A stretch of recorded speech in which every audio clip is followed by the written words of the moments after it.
मुठ्या भऱ्या मावळे घेऊन लढला तो दुश्मनांना भिडला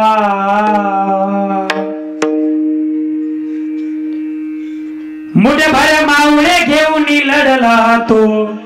दुश्मनांना भिडला अफजल खान काय त्यान शिवलाच पाडला अफजल खान काय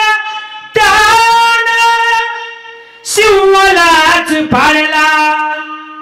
करीतो वंदन मी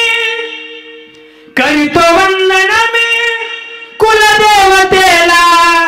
वीर शिवबा संभाजीराज करीतो वंदन मी कुलदेवतेला वीर शिवबा संभाजीराज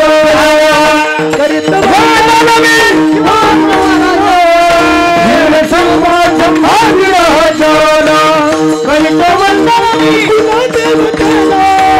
वीर शिवबा संभाजीराज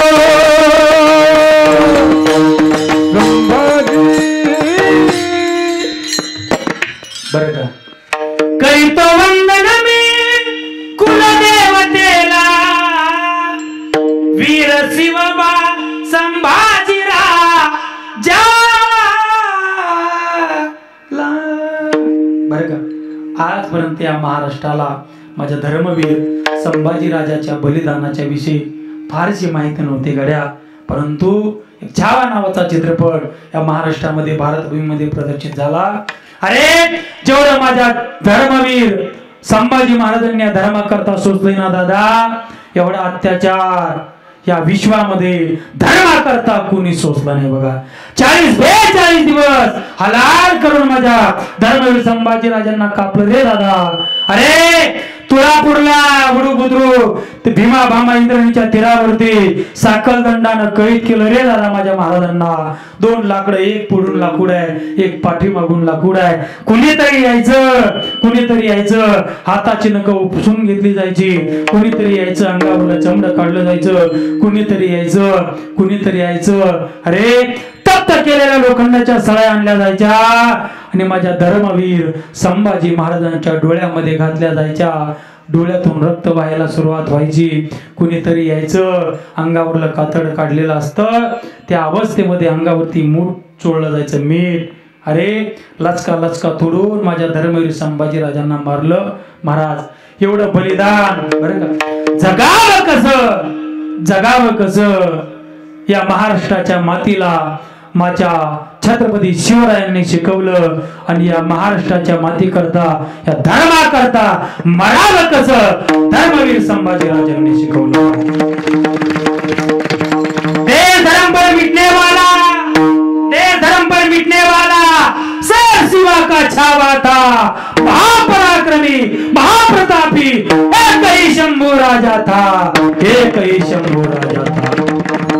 या महाराष्ट्राच्या मातीला अनेकांनी अनेक दिले बघा कुणाचा जन्म या महाराष्ट्राला काय देऊन गेला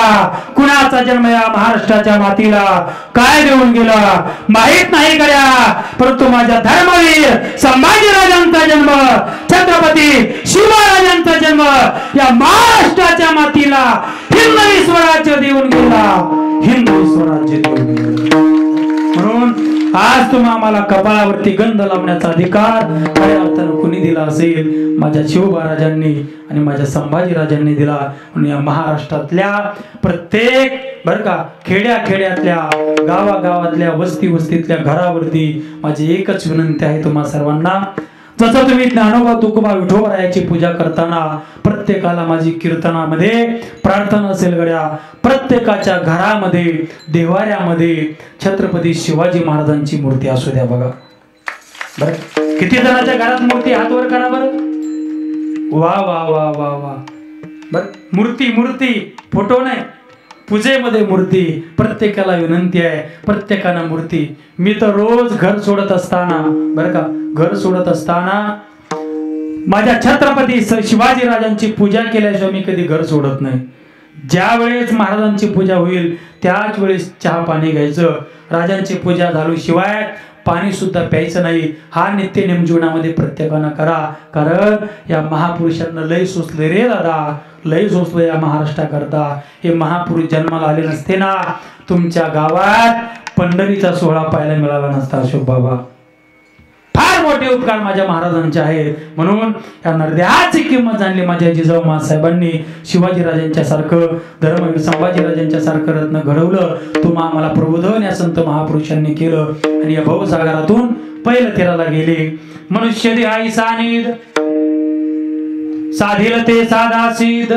करोनी प्रबोध संत पार उतरले. नाव चंद्र भागे तरी उभी पुंडलिकाची द्वारी, कट धरवण्या करी उभा उभी पालवी. तुका म्हणे फुकासाठी पायी घातल्या मिठी,